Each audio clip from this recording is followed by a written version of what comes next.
iga seansi siis käigus. Et oluline on see, et kui mingi selline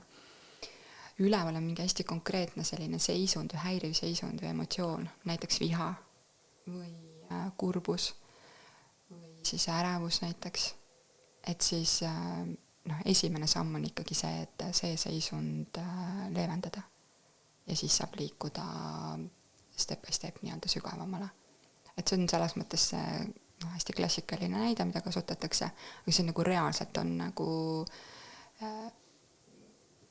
kaks kujundit on mul, et kas on siis nii-öelda nagu see sibula koorimine on ju, et algusest on selles mõttes sealt mullast välja tõmmatud, mullaga koos on ju, ja tuleb kõigepealt see kiht maha saada, siis saab hakata vaatama, et oota, milline see sibul siis tegelikult ilmub välja, et milline see sibul ise siis üldse välja näeb, on ju. Ma ise olen võib-olla natukene selline pehmem ja romantilisem, et siis mul endal tekkis õpikute käigus pigem see, et see on nagu see vesiroos nagu avaneb ja et algul on niisugune kinnine nupp ja siis step by step ja läheb lahti. Ja seda on äge näha, kui sa näed, et su klient on